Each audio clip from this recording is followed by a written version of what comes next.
I'm at the top of Schiphol Air Traffic Control Tower. I just saw was a VFR departure. So the one I'm naturally interested is the Orange Pride. Yeah, that's the special livery of KLM. KLM 589 or QNH 1015. You have 5 runway and a small little runway here. We have 6 in total. 6. Get on 1824, turn left 32. Bugun sizlar bilan vысота перехода va echelon переходani gaplashib o'tamiz. Qachon qaysi davleniya ishlatilishi, o'zi nima u, qayerdan kelgan, nima chiqqan, qanaqa bo'lishi, boshqa narsalarni ko'rib o'tamiz. Xo'p, birinchi ochilib shu ko'rib turgan kartinalarda Namangan aeroporti qanaqa joylashuvi, qanaqa vысотада kirib kelishi, glissada va o'zini nyuanslari belgilangan. Endi sifralarga e'tibor bermaymiz. Birinchi ochilib смотрим, mana shu joyga qaraymiz. Har doim eslaringizda tursin, echelon перехода degan narsa bo'ladi, vысота перехода bo'ladi. Echelon переходadan tepada uchadigan har bir samolyot QNI davleniyasida uchadi. Значит, любой bitta samolyot echelon переходada, o'sha katta samolyotlar hammasi QNI da uchadi. Endi QNIdan, endi QNH vысота переходadan pastda, значит, echelon переходadan pastda deylik, vысота перехода bo'ladi. Mana shu liniyadan pastda uchadiganlar QNH da uchadi. Endi qachon QNI bilan qachon QNH ga o'tishini ko'ramiz hozir. Masalan, 300-echelondan Namanganga pasatka bo'lib kelayotgan samolyot tushib kelyapti. 300, 250, 200, 100 kelgan vaqti, hozir men korotkий momentda o'sha avtopilotdan nimani bosilishini ham ko'rsataman, что qanaqa o'zi вообще ko'rinishi. Dispetcher oladida aytadi, echelon перехода Namanganda 8.0, echelon перехода 8.0, QNH da aytadi davleniyani. QNH 10.14, QNH 10.14.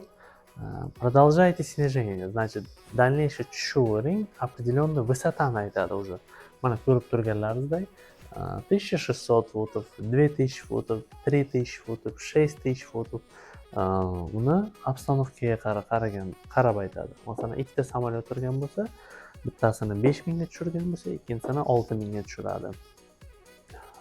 Endi значит, bu samolyotimiz 300-echelondan где-то 90-echelonga kelgan vaqti hozir men ko'rsatib o'taman o'sha videoda nimani bor.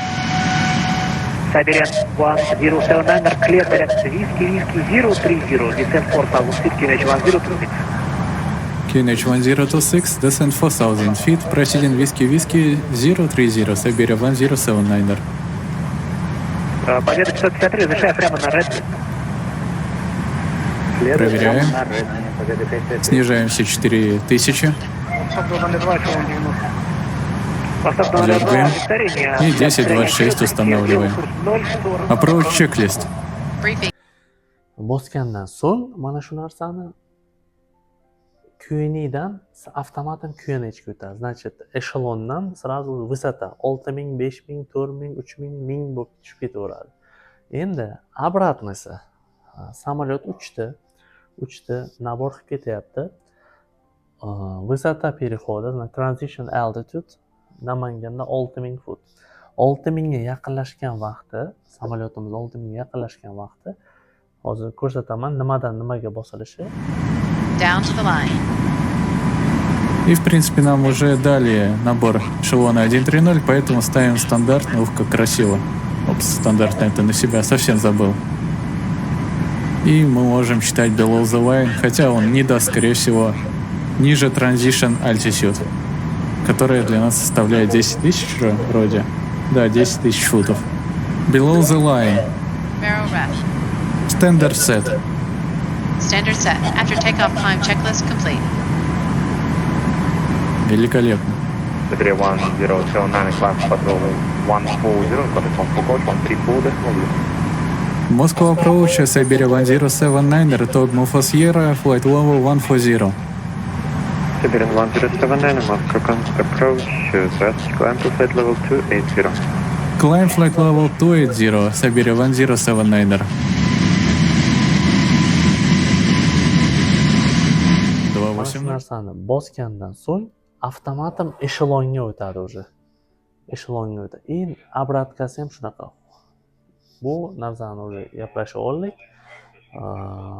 Yana nimani o'tsak bo'ladi? QFI давленияsi. QFI bu у нас определенияsi от уровня вот этого моря до порога ВПП. Значит, bu narsa bizda QFI. QNH-da от среднего уровня моря до самолета. Endi nimani biz bilishimiz kerak? QFI уже aviatsiyada kamdan kam holda ishlatilyapti. В основном butun O'zbekiston, boshqa davlatlar ham QNH ga o'tgan. Bu ICAO'ni можно так сказать, указанияsi, rekomendацияsi bo'lib kelgandan so'ng mana shu kerakli momentlari. Yana bir qaytarib chiqaylar. Qachon QNH'dan QNH ga o'tiladi, qachon QNH'dan QNH ga o'tiladi. Endi bitta moment, mana bu yerda esa определенный sloy bor. Osonroq qilib tushuntiraman sizlarga. Sloy bo'ladi. Bu sloyda polyotlar mumkin emas. Endi sizlarga savol tug'ilishi mumkin. Echelon 8.0, 8.0 bu 6000 fut. Значит, mana shu o'rtasida polyotlar mumkin emas. Bu yerda chunki разница давления уже o'zgargan moment joy bo'ladi. Значит, kelayotganda что mana bu joyda gorizontalniy polyot bo'lmaydi hech qachon. Вот. Endi frazeologiyasi qanaqa звучит qiladi? Olaylik, bu samolyotimiz mana uchib keladigan bizada qanaqa deylik? Xo'p, Jazira 1665. Frazeologiyasi mana bunaqa bo'ladi. Jazira 1665, transition level 80, QNH 1013, continue descent 6000 feet bo'ladi.